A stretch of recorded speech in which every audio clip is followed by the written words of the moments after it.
नमस्कार दोस्तों।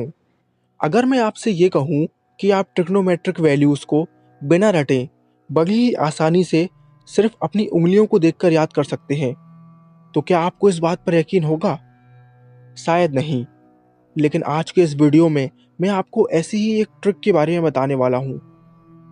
सबसे पहला काम जो आपको करना है वो ये कि आपको अपने लेफ्ट हैंड को लेना है और उसमें एंगल्स को कुछ इस तरीके से लिखना है: 0 डिग्री, 30 डिग्री, 45 डिग्री, 60 डिग्री और 90 डिग्री। अगर आपको साइन के कोई एंगल के लिए वैल्यू निकालनी है तो आप ये फॉर्मूला यूज़ करेंगे: sine theta is equal to under root of fingers below upon 2। चलिए इस चीज़ को मैं आपको एक एग्जाम्पल से समझाता हूँ। मान लीजिए हमें साइन 0 डिग्री की वैल्यू निकालनी है, तो इसके लिए सबसे पहले हमें ये देखना है कि 0 डिग्री के नीचे हमें कितनी उंगलियां नजर आ रही हैं। ये रहा 0 डिग्री और इसके नीचे हमें एक भी उंगलियां नजर नहीं आ रही। इसीलिए हम लिखेंगे under root of 0 divide by 2, जो कि आएगा 0, यानी साइन 0 डिग्री की वैल्यू 0 होती है। चलिए एक और एग्जाम्पल ले लेते हैं। मान लीजिए हमें साइन 60 डिग्री की वैल्यू निकालनी है, तो हमने देखा कि 60 डिग्री के नीचे हमें 3 उंगलियां नजर आ रही हैं। इसीलिए हम लिखेंगे under root of 3 divide by 2, और यही होती है साइन 60 डिग्री की वैल्यू। तो आपने देखा कि कितनी आसानी से सिर्फ अपनी उंगलियों को देखकर हम साइन थीटा की वैल्यू निकाल सकते हैं। अब बात करते हैं कॉस थीटा की। कॉस थीटा की वैल्यू निकालने का फॉर्मूला है under root of fingers above divide by 2। यानी साफ है, कॉस थीटा की वैल्यू निकालते समय हमें ये देखना है कि हमारे एंगल के ऊपर कितनी उंगलियां हैं।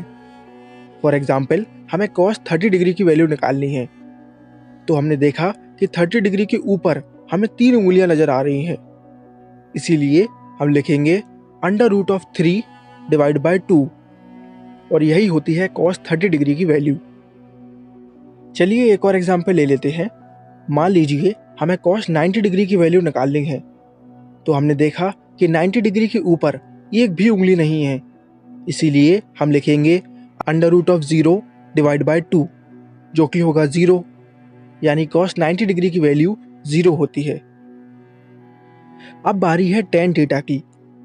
टेन थीटा की वैल्यू निकालने का फॉर्मूला है tan theta is equal to under root of fingers below divide by under root of fingers above. इसको एक एग्जाम्पल से समझते हैं।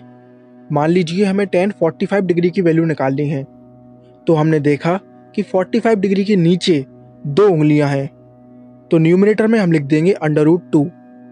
45 डिग्री के ऊपर 2 उंगलियां हैं, तो डिनोमिनेटर में भी हम लिख देंगे under root 2। Under root 2 upon under root 2 यानी कि 1, यानी टेन 45 डिग्री की वैल्यू 1 होती है। वन लास्ट एग्जाम्पल, हमें टेन 90 डिग्री की वैल्यू निकालनी है, तो हमने देखा कि 90 डिग्री के नीचे 4 उंगलियां हैं, तो न्यूमरेटर में हम लिख देंगे अंडर रूट 4। 90 डिग्री के ऊपर एक भी उंगली नहीं है, तो डिनोमिनेटर में हम लिख देंगे अंडर रूट ऑफ 0। अब आप सभी को पता है कि किसी भी नंबर को 0 से डिवाइड करने पर कोई भी आंसर नहीं आता, वो अनडिफाइंड होता है, यानी टेन 90 डिग्री अनडिफाइंड होगा। तो आपने देखा कि कितनी आसानी से हमने सिर्फ अपनी उंगलियों को देखकर साइन, कॉस और टेन की वैल्यू निकाल ली। एक बार इनकी वैल्यू आपको पता चल जाए तो आप बड़ी आसानी से इनका रेसिप्रोकल करके कॉसेक, सेक और कॉट की वैल्यू पता कर सकते हैं। आई होप आप सभी को ये वीडियो पसंद आया है। Thank you for watching.